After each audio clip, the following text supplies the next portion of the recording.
शिवाय। गुरुजी सदा सहाय। जय गुरुजी। अथ श्री वामन पुराणं चतुस्सप्ततिः अध्याय। पुलत्स्य उवाच। सनिवृत्ते ततो बाणे दानवा सत्वरं पुनः निवृत्ता देवतानां च सशस्त्रा युद्धलालसा।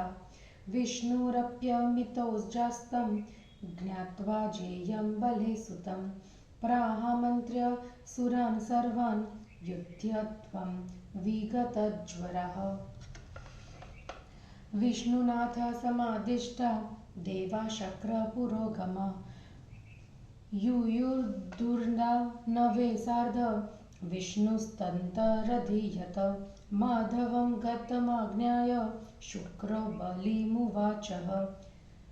गोविन्देन सुरास्तस्य ताक्स्वं जयस्वादुना बले सपुरोहितवाक्येन प्रीतो याते जनार्दने गदामादाय तेजस्वी देवसैन्यमभिद्रुतः बाणो बाहुसहस्रेण गृह्य प्रहरणान्यथ देवसैन्यमभिद्रुत्य निजधान सहस्रशः मयोऽपि मायामास्थाय तेस्ते रूपान्तरेर्मुने योधयामास बलवान् सुराणां च वरुधिनीं विद्युज्जिह्य पारिभद्रो वृषपर्वा शतेक्षणः विपाको वीक्षरः सैन्यं तेऽपि देवानुपाद्रवन् ते हन्यमानदितिर्जैर्देवाः शक्रपुरोगमा गते जनार्दने देवे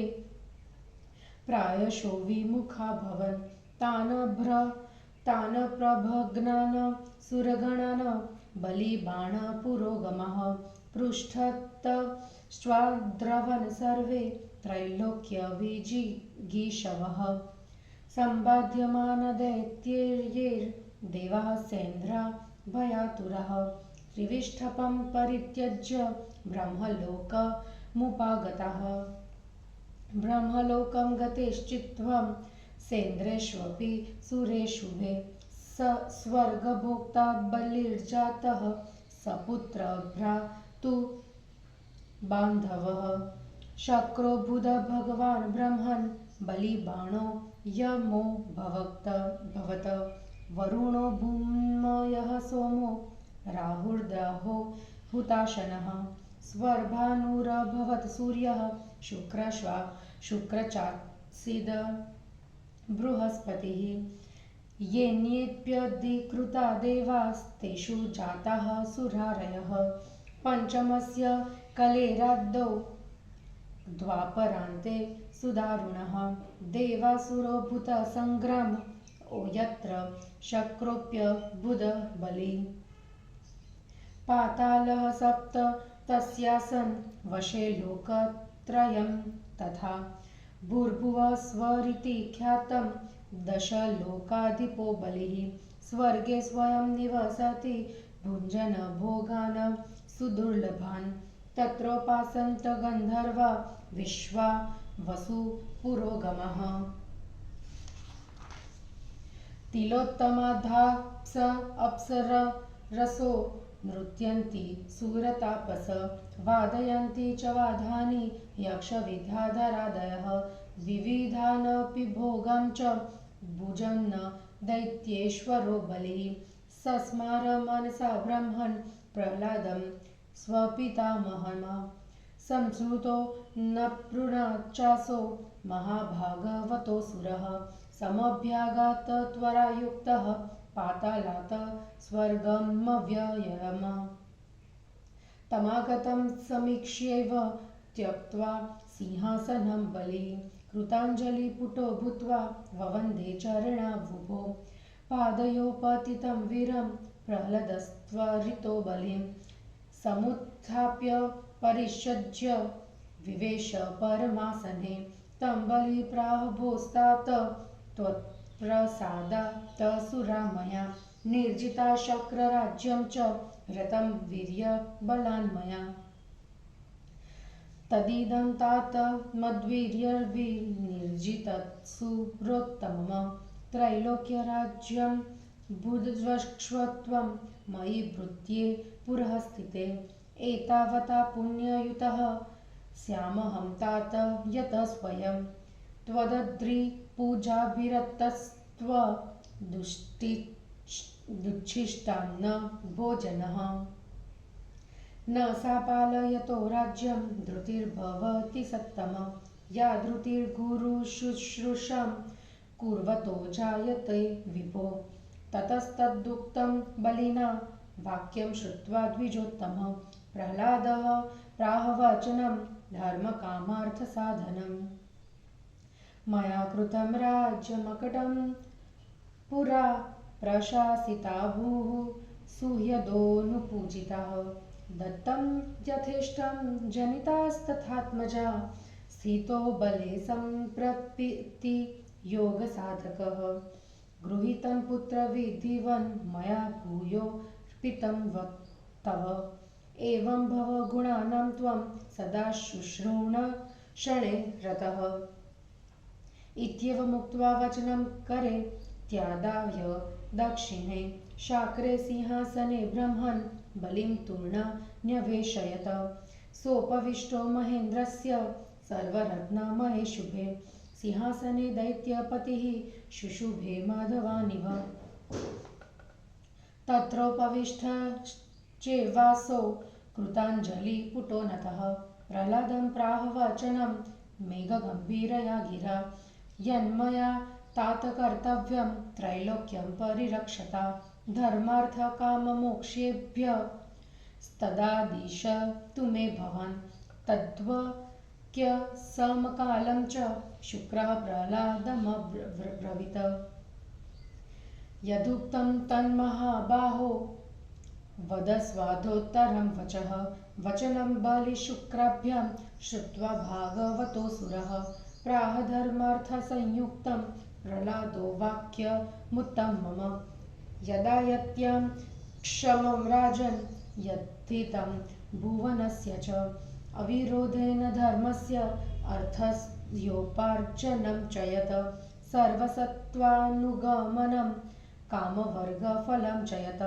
परत्रेह च यच्छ्रेयः पुत्र तत्कर्म आचर यथा श्लाघ्यं प्रयास्यद्ध यथा कीर्तिर्भवेत् तद्व यथा नायशसो योगस्तथा कुरु महामते एतदर्थ श्रियं दीप्तां काक्षन्ते पुरुषोत्तमः येनैतानि गृहेऽस्माकं निवसन्ति सुनिर्वृताः कुलजो व्यसने मग्नः सखा चार्थ बहिकृतः वृद्धो ज्ञाति गुणी विप्रः कीर्तिश्वयशसा सह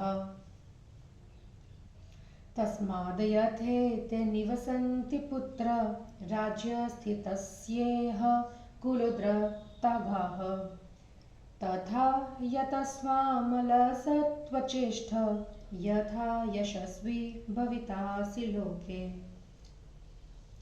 भूम्यां सदा ब्राह्मणभूषितायां क्षत्रान्वितायां दृढवापितातां शुश्रूषणासक्तसमुद्भवाया मृद्वीं प्रयान्ति नराधिपेन्द्रः तस्माद्द्विजाग्रह श्रुतिशास्त्रयुक्ता नराधिपास्ते प्रतियाजयन्तु दिव्यैर्यजन्तु क्रतुभिर्द्विजेन्द्रा यज्ञाग्नि धूमेन नृपस्य शान्तिः तपोध्ययनसम्पन्ना याजनाध्यापन्दे रताः सन्तु विप्रा बले पूज्यास्त्वन्तो नुज्ञामवाप्य हि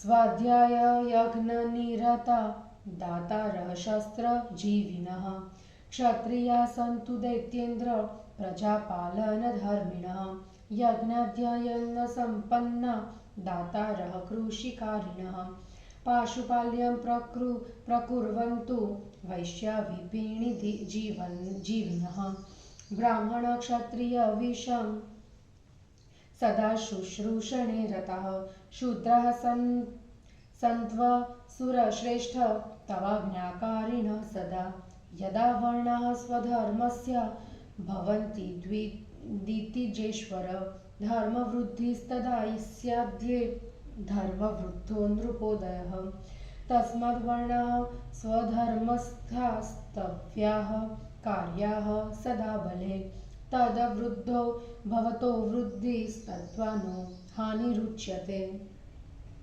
इत्थं वचः श्राव्य महासुरेन्द्रो बलिं महात्मा स बभूव तूष्णीं ततो यदाज्ञापयसे करिष्ये इत्थं बलि प्राह वचो महर्षे। हिंदी अनुवाद। बलि बाण का देवताओं से युद्ध, बलि की विजय, प्रहलाद का स्वर्ग में आना, बलि को प्रहलाद का उपदेश। पुलत्स्य जी बोले, उसके बाद बाणासुर के लौट जाने पर फिर दानव तुरंत शस्त्र लेकर देवताओं से युद्ध करने की इच्छा से लौट पड़े। अत्यधिक तेजस्वी विष्णु ने बलि के पुत्र बाण को अजेय जान करके देवताओं को बुलाकर कहा, आप लोग निर्भय होकर सतर्कता से युद्ध कीजिए। विष्णु से आदेश पाकर इंद्र आदि देवता दानवों के साथ युद्ध करने लगे, किंतु विष्णु अदृश्य हो गए। विष्णु को वहां से चला गया जानकर शुक्र ने बलि से कहा, बले, विष्णु ने देवताओं को अकेले युद्ध के लिए छोड़ दिया है, अब तुम जय प्राप्त करो।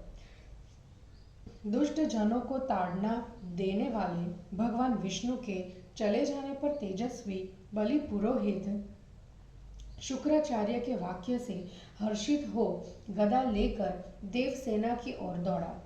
बाणासुर ने 1000 हाथों में अस्त्र शस्त्र लेकर देवसेना पर चढ़ाई कर दी और हजारों का वध कर दिया। मुने बलवान मय दानव भी माया के द्वारा विभिन्न रूपों को धारण कर अमरों की सेना के साथ युद्ध करने लगा। विद्युज्जीह, पारिभद्र, वृषपर्वा, शतेक्षण, विपाक तथा विक्षर भी देवताओं की सेना पर टूट पड़े। भगवान विष्णु के चले जाने पर इंद्र आदि देवता दैत्यों के द्वारा मारे जाने पर युद्ध से परामुख हो गए। तीनों लोकों पर विजय पाने की इच्छा वाले बलि एवं बाण आदि सभी दैत्य भागते हुए देवताओं के पीछे दौड़ पड़े। दैत्यों के द्वारा पीड़ित इंद्र आदि देवता डरकर और स्वर्ग को छोड़कर ब्रह्मलोक चले गए। फिर तो इंद्र के साथ ही देवताओं के ब्रह्मलोक चले जाने पर बलि अपने पुत्र, भाई और बांधवों के साथ स्वर्ग का भोक्ता हो गया। ब्रह्मण भाग्यशाली बलि इंद्र हुआ और बाण यम बना। मय दानव वरुण बन गया, राहु चंद्र बन गया और ह्याद अग्नि बन गया, केतु सूर्य बन गया और शुक्राचार्य बृहस्पति बन गए। इसी प्रकार अन्य विभिन्न अधिकार प्राप्त देवताओं के पदों पर असुरों ने अधिकार जमा लिया। 5वें कलियुग के प्रारंभ और द्वापर युग के आखिरी भाग में देवताओं और दैत्यों का भयंकर युद्ध हुआ, जबकि बलि इंद्र बन गया। सातों पाताल और भुवः स्वः नाम के प्रसिद्ध तीनों लोक उनके वश में हो गए। इस प्रकार बलि 10 लोकों का शासक बन गया। इंद्र बना हुआ बलि अत्यंत दुर्लभ भोगों को स्वयं भोगता हुआ स्वर्ग में रहने लगा। वहां विश्वावसु आदि गंधर्व उसकी सेवा करने लगे। देवर्षि तिलोत्तमा आदि अप्सराएं नृत्य किया करती थी और यक्ष तथा विद्याधर आदि बाजे बजाते थे। ब्राह्मण विविध भोगों का भोग करते हुए दैत्येश्वर बलि ने अपने पितामह प्रहलाद का मन से स्मरण किया। पौत्र के स्मरण करते ही वे महान भागवान विष्णु के परम भक्त असुर प्रहलाद जी पाताल से अक्षय स्वर्ग लोक में चले आए। उन्हें आया हुआ देखते ही बलि ने सिंहासन छोड़कर और हाथ जोड़कर उनके चरणों की वंदना की। प्रहलाद चरणों में पड़े हुए वीर बलि को जल्दी से उठाकर और गले लगाकर उचित सुंदर आसन पर बैठ गए। बलि ने उनसे कहा, अये तात, मैंने आपके पुण्य प्रसाद से प्राप्त पराक्रम और बल से देवताओं को जीत लिया और इंद्र के राज्य को छीन लिया है। तात, आप मेरे पराक्रम से जीत गए देवों वाले इन उत्तम तीनों लोकों के राज्य का भोग करें और मैं आपके सामने नौकर बन कर रहूं। तात, इस प्रकार आपके चरणों की पूजा से और आपके झूठे अन्न का भोजन करने से मैं पुण्यवान हो जाऊंगा। सत्तम, विभु राज्य का पालन करने वाले शासक में वह धीरता नहीं होती जो धीरता गुरु की सेवा करने वालों में होती है। द्विजोत्तम, उसके बाद प्रहलाद ने बलि के कहे वचनों को सुनकर धर्म, अर्थ और काम का साधक वचन कहा। बलिराज, मैंने पहले शत्रुओं की विघ्न बाधा से रहित राज्य किया है। मैं पृथ्वी का शासन और मित्रों का सत्कार कर चुका हूँ। इच्छानुसार दान दे चुका हूँ। गृहस्थ धर्म के नाते मैंने पुत्रों को भी उत्पन्न किया है, किंतु इन सब से शांति न पाकर इस समय मैं योग साधक बन गया हूँ। पुत्र, मैंने तुम्हारे दिए राज्य को विधि पूर्वक ग्रहण कर पुनः तुमको दे दिया। तुम गुरुओं की सेवा में इसी प्रकार सदा लगे रहो। पुलत्स्य जी कहते हैं, ब्राह्मण, ऐसा वचन कहकर प्रहलाद ने बलि का दाहिना हाथ पकड़कर उसे तुरंत इंद्र के सिंहासन पर आसीन करा दिया। महेंद्र के सभी रत्नों से बने शुभ सिंहासन पर बैठा हुआ वह दैत्यपति बलि इंद्र के समान शोभित हुआ। उस पर बैठने के बाद उसने विनय पूर्वक हाथ जोड़कर मेघ के गर्जन के समान गंभीर वाणी में प्रहलाद से कहा, तात, तीनों लोकों की रक्षा करते हुए जो मेरे धर्म, अर्थ, काम और मोक्ष इन चारों पुरुषार्थों के लिए करणीय कार्य है, उसके लिए आप मुझे आदेश दें। उस बलि के वाक्य के साथ ही शुक्र ने भी प्रहलाद से कहा, महाबाहो, जो उचित हो वह उत्तर दीजिए। विष्णु के भक्त प्रहलाद ने बलि और शुक्र की बात सुनकर धर्म और अधर्म से युक्त श्रेष्ठ वचन कहा। पुत्र, भविष्य के लिए जो उपयुक्त हो, संसार के लिए जो हितकारी हो और धर्म के अनुकूल जो अर्थ का उपार्जन और सभी प्राणियों के अनुकूल जो काम वर्ग का फल है, एवं इस लोक और परलोक में जो कल्याणकारी कर्म हो उसका आचरण करो। महात्मे, तुम जैसे प्रशंसनीय बन सको तथा जैसे तुम्हें यश प्राप्त हो एवं अकीर्ति न हो, वैसे ही कर्तव्य को किया करो। उत्तम पुरुष उत्कृष्ट लक्ष्मी की अभिलाषा इसलिए करते हैं कि विपत्ति में पड़ा हुआ अच्छे कुल का व्यक्ति धनहीन मित्र, वृद्ध, ज्ञाति, गुणी, ब्राह्मण एवं यशोदायिनी कीर्ति उनके गृह में शांतिपूर्वक निवास कर सके। अतः हे पवित्र विचार एवं चेष्टा वाले पुत्र, राज्य के स्थिर हो जाने पर जैसे उपर्युक्त कुलोत्पन्नादि तुम्हारे गृह में रह सके एवं जैसे तुम लोक में यशस्वी हो सको, वैसा ही प्रयत्न करो। पृथ्वी के सदा ब्राह्मणों से सुशोभित होने, क्षत्रियों से सनात होने, वैश्यों द्वारा भली भांति जोते बाए जाने तथा सेवारत शूद्रों से संपन्न होने पर अच्छे राजाओं को समृद्धि प्राप्त होती है। इसलिए तुम्हारे शासन में वेद शास्त्र से संपन्न उत्तम ब्राह्मण राजाओं से यज्ञ करवावे एवं श्रेष्ठ द्विजगण दिव्य यज्ञ किया करे। यज्ञ की अग्नि के धुएं से राजा को शांति मिलती है। भले तपस्या और वेदाध्ययन से संयुक्त यजन और अध्यापन में लगे रहने वाले ब्राह्मण तुम्हारी अनुमति पाकर पूजित हो। दैत्येंद्र क्षत्रिय स्वाध्याय एवं यज्ञ में निरत दान देने वाले शस्त्रजीवी तथा प्रजा पालन करने वाले हो। वैज्ञगण यज्ञाध्ययन से संपन्न दाता कृषिकर्ता एवं वाणिज्य जीवी होता हो तथा पशुपालन का कर्म करे। असुर श्रेष्ठ